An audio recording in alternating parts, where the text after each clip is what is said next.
On va commencer avec une histoire qui se passe le 7 mai 1915 au large des côtes irlandaises. Le Lusitania. Exactement. Le Lusitania, ce paquebot de luxe, un véritable palace flottant qui termine sa traversée de l'Atlantique. Et à sa barre, un capitaine très expérimenté, William Turner. A priori, rien ne peut mal se passer. A priori. Et pourtant, en début d'après-midi, il va prendre une série de décisions qui, avec le recul, semblent complètement absurdes. Il sait pourtant que la zone est dangereuse. Oui, il sait qu'il y a des sous-marins allemands qui rôdent. Malgré ça, il réduit la vitesse du navire et pire, il choisit une trajectoire toute droite. En gros, il l'offre sur un plateau d'argent. C'est ça. Moins d'une heure plus tard, une torpille frappe. Le navire coule en 18 minutes, bilan, près de 1200 morts. Et pendant un siècle, on a cherché des explications, toutes les théories possibles. Un complot britannique. L'incompétence du capitaine. Oui, une cargaison secrète. Des trucs dignes d'un roman d'espionnage. Mais le livre de Daniel Pink, Le Bon Moment, propose une hypothèse radicalement différente. Et presque dérangeante de simplicité. Voilà. Et si la cause principale de tout ça, c'était pas un complot, mais juste l'heure qu'il était? C'est exactement ça. Et si ces décisions fatales avaient été prises à 14h10, en plein dans ce qu'on appelle aujourd'hui le creux de l'après-midi? C'est tout le point de départ du livre. On passe notre vie à se demander quoi faire et puis comment le faire.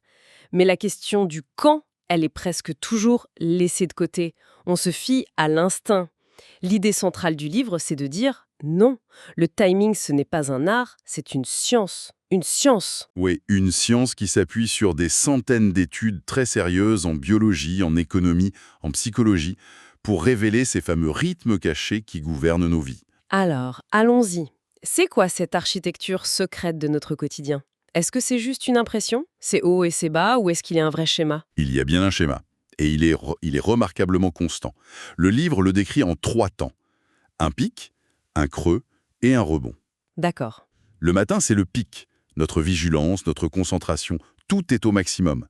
C'est le moment où le cerveau est le plus fort contre les distractions. Et puis, le fameux creux. Le creux, en début d'après-midi, une sorte de trou noir cognitif. Et enfin, en fin de journée, le rebond. L'humeur et l'énergie qui remontent. C'est une affirmation assez forte. On pourrait se dire que c'est juste lié à notre rythme de travail classique. Est-ce que le livre apporte des preuves de cette universalité? Absolument. Et c'est là que ça devient fascinant. Il y a une étude de l'université Cornell. Oui, sur les tweets, c'est ça? Exactement. Ils ont analysé 500 millions de tweets dans 84 pays. Ils ont juste mesuré le ton, l'émotion des messages heure par heure, Et le résultat? sans appel. Que l'on soit à Paris, Tokyo ou Buenos Aires, le schéma est le même. Les émotions positives grimpent le matin, s'effondrent l'après-midi et remontent le soir. C'est une chose pour l'humeur, mais est-ce que ça se vérifie sur nos capacités, notre intelligence, notre performance réelle? Tout à fait.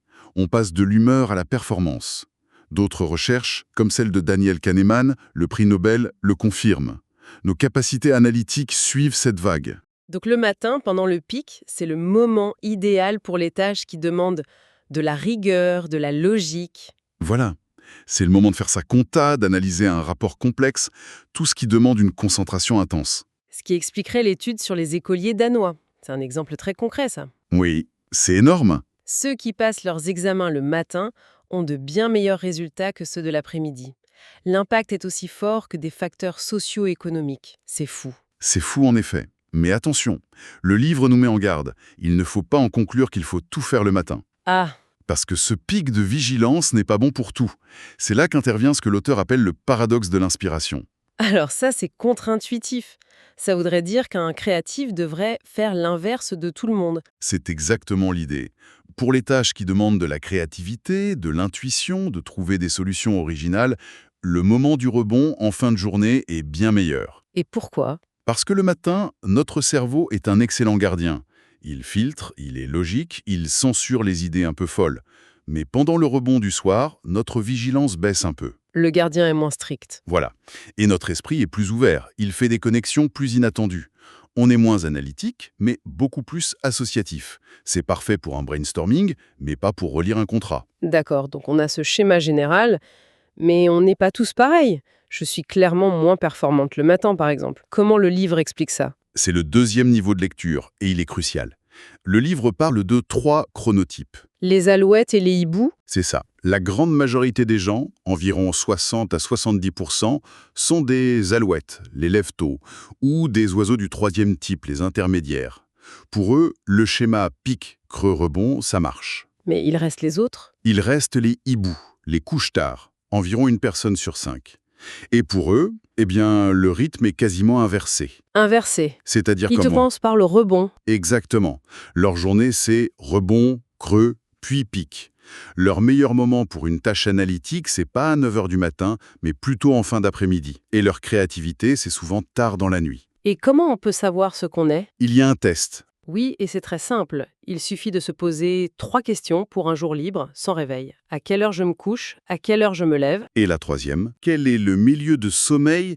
Si c'est avant 3h30 du matin, on est plutôt alouette. Après 5h30, on est un hibou. Et entre les deux, on est un oiseau du 3e type. Ça pose une vraie question de société, ça. Le monde est fait pour les alouettes. L'école à 8 h, le bureau de 9 h à 17 h. On force 20% des gens à être en décalage horaire permanent. C'est ce que les chercheurs appellent le jet lag social. Avec quelles conséquences? Baisse de performance, risque pour la santé, dépression. C'est un gaspillage de talent énorme.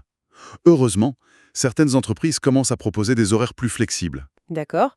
Mais que l'on soit alouette ou hibou, tout le monde traverse ce creux de l'après-midi. Le livre en parle comme d'un triangle des Bermudes. C'est juste une baisse d'énergie ou c'est plus dangereux? C'est bien plus dangereux qu'une 5 envie de sieste. C'est un moment où, statistiquement, le monde devient plus risqué. Ah oui, Le livre compile des études assez effrayantes. Le nombre d'erreurs médicales en anesthésie augmente de façon spectaculaire l'après-midi. Les accidents de la route sont plus fréquents.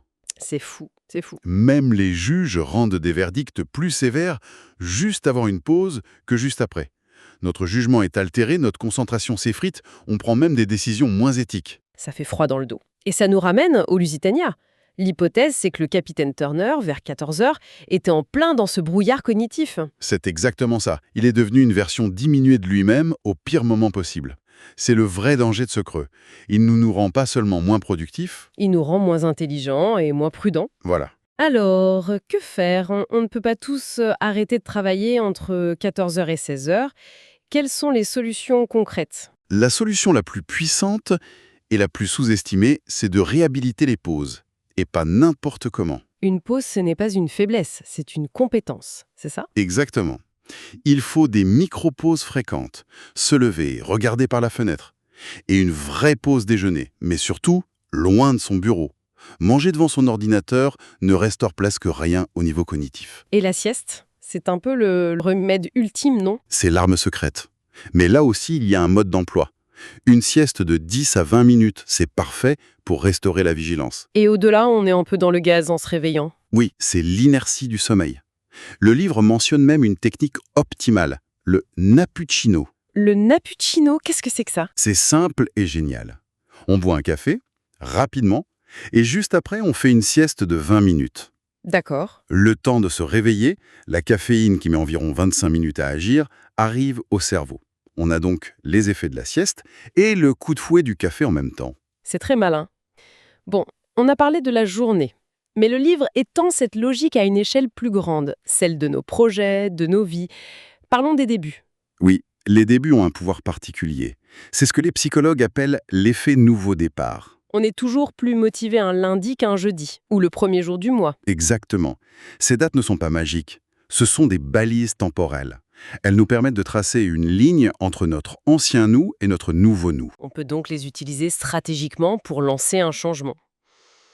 Oui, et il ne faut pas attendre le 1er janvier. On peut créer ses propres nouveaux départs, le début d'une semaine, le début d'un projet.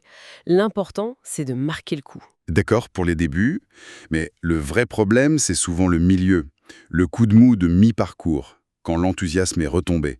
Le milieu est un moment charnière. Il peut provoquer une torpeur, une baisse de motivation ou au contraire, un sursaut. Un sursaut. Il y a cette étude incroyable sur des milliers de matchs de NBA. Les équipes qui sont légèrement menées à la mi-temps ont plus de chances de gagner que celles qui mènent un peu. C'est paradoxal. Comment on l'explique? Le fait d'être un peu en retard à un point médian, ça crée un sentiment d'urgence. L'équipe se reconcentre. C'est un stimulant formidable. On peut appliquer ça au management, donc. Oui, Fixer un point de mi-parcours très clair pour un projet. Et si l'équipe est un peu en retard, s'en servir pour créer ce fameux sursaut et redynamiser tout le monde. Et finalement, après le début et le milieu, il y a la fin. Qu'on a tendance qu'à bâcler, juste pour en finir. On a tort, hein? On a complètement tort. Les fins ont un pouvoir démesuré sur notre mémoire. C'est ce que Kahneman appelle la règle pic-fin. Ah oui, notre cerveau ne fait pas la moyenne de l'expérience, c'est ça? Non, il se souvient de deux choses, le moment le plus intense, le pic, et la toute fin. Donc une longue randonnée pénible qui se termine par une vue magnifique laissera un meilleur souvenir qu'une randonnée agréable qui se finit sous la pluie. Exactement. Une expérience de 2 semaines qui se termine bien sera mieux notée qu'une expérience parfaite d'une semaine qui se termine mal. C'est une information cruciale. Oui, ça veut dire qu'on peut consciemment designer des fins positives, finir sa journée de travail en listant 3 réussites, pas en répondant à un dernier mail stressant. Ça change tout pour le lendemain. Alors, si on devait synthétiser l'esprit du livre, la grande idée, c'est que la question quand est aussi voire plus importante que les questions quoi et comment. C'est tout à fait ça. Le message, c'est de ne plus voir le temps comme un ennemi, mais comme un courant sur lequel on peut apprendre à naviguer. Il s'agit de devenir en quelque sorte l'architecte de son propre temps. Voilà. En comprenant ces rythmes, on peut prendre de meilleures décisions, être plus performant et se sentir mieux, tout simplement. C'est une perspective qui change la donne. Et ça nous laisse avec une pensée très concrète. Si l'on regarde son agenda de la semaine prochaine, quelles sont les réunions cruciales ou les tâches importantes qui sont prévues en plein dans notre creux de l'après-midi? Et que se passerait-il si on osait les déplacer de quelques heures? Pour les aligner avec notre pic de performance personnelle, la réponse pourrait bien changer la qualité de notre travail, et peut-être même un peu plus que ça.